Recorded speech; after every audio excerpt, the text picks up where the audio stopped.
This week at SpaceX, we saw more progress on the Starship launch pad at 39A, while SpaceX maintains a steady Falcon 9 launch cadence between California and the Cape. At Starbase, infrastructure progress continues at the build site, launch site, and air separation plant. This week, we also saw an integrated Raptor 3 fire up for the first time. Was Booster 19's first static fire a success? Well, let's dig into this week's update and find out. Starting off this week at the build site, on Tuesday, a pan from RoverCam caught new steel framing on the exterior wall of Star Factory, likely for structural tie-ins between the building and the Giga Bay. Another pan the next morning made it clear that the steel was framing new openings in the siding of the new Star Factory building. Scaffolding has also been erected in the corner of the building just behind the wall of windows. On Friday, crews installed the first piece of cladding on the lower level of Giga Bay. Down the road at the air separation plant, a pair of vaporizers were delivered this week and were lifted and installed within hours. During the week, crews could be seen working on the new roof structure on the ground next to Tower 2. On Friday, the structure was lifted into the Texas skies and slowly lowered down on top of Tower 2. This beefed-up roof will provide more robust protection from Starship flyovers when SpaceX starts trying to catch second stages, hopefully in the near future. Up the road at the Massey Outpost, the chopstick simulators were removed from the truss structure at the ship's static fire station. It was a big week for Booster 19 at Starbase, with the Block 3 Superheavy and Pad 2 ready for another series of tests of both the vehicle and the pad systems. The orbital launch and integration tower's lift and catch arms were once again put to use with an actual booster lifting the Superheavy off the transport stand and carefully setting it down on the launch mount. The booster was slowly lowered the last few inches as crews made sure everything was lined up before Superheavy was gingerly seated onto the hold-down clamps. With the booster successfully placed on the mount now, the pad's ground support interfaces on the quick disconnect mounts were attached and the launch pad's infrastructure began supplying pressurant gas to the booster's tanks. Once the GSE hookups were complete, the booster transport stand was moved away from the launch pad and the chopsticks began to open and raise to the launch-ready position.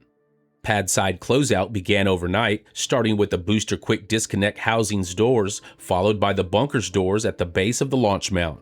The latest test campaign for Booster 19 at Pad 2 began with a final detonation suppression system run, followed by the propellant farm beginning its startup procedures.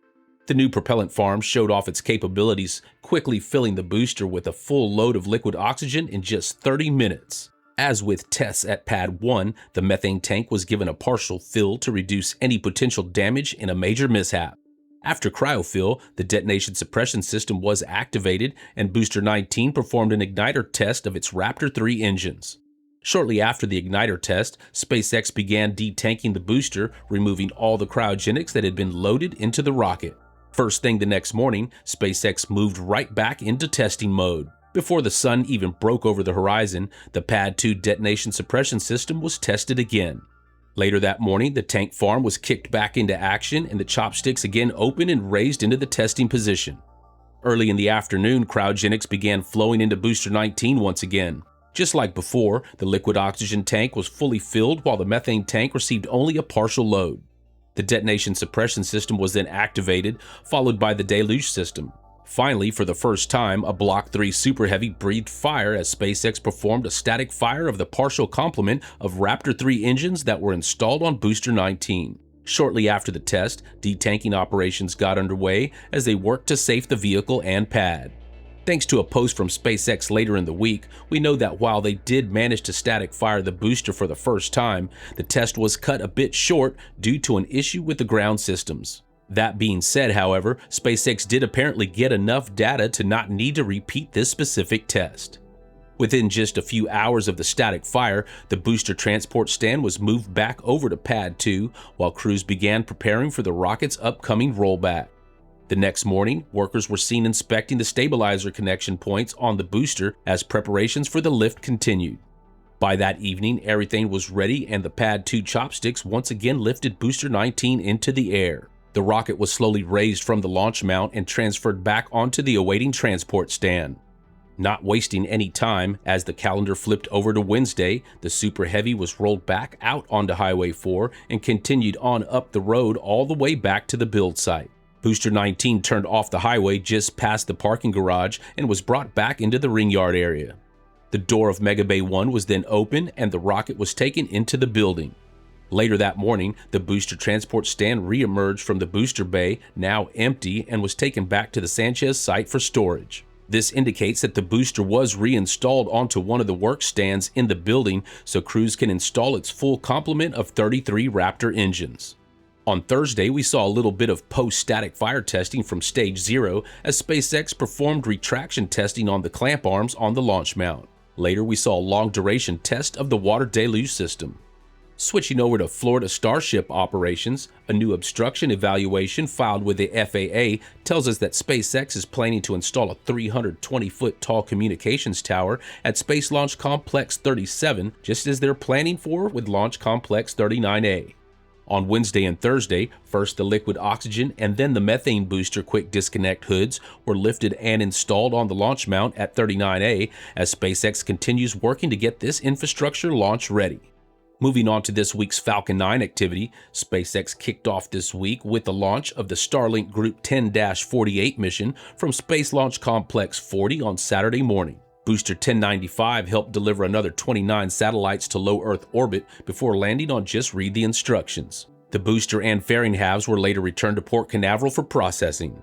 Late Monday night on the West Coast, Booster 1088 lifted off from Space Launch Complex 4E, carrying 25 Starlink satellites on their way to sun-synchronous orbit before touching back down on Of Course I Still Love You. And just over 8 hours later, Slick 40 joined back in on the action as Booster 1090 launched on its 11th mission. This latest Starlink launch also delivered 29 satellites to low Earth orbit, with the reusable assets being returned to port for refurbishment. With just over a 48-hour turnaround, Space Launch Complex 40 launched its third and final Starlink mission of the week as Booster 1077 sent yet another 29 satellites toward low Earth orbit for SpaceX. For the fifth and final Falcon 9 launch of the week, we have to go back to the West Coast, where Booster 1100 launched on Friday afternoon, carrying 25 more Starlink satellites towards sun-synchronous orbit before landing on the deck of Course I Still Love You. And there you have it, another SpaceX and Starbase weekly update brought to you by Avid Space. Thanks for watching, and we'll see you next week.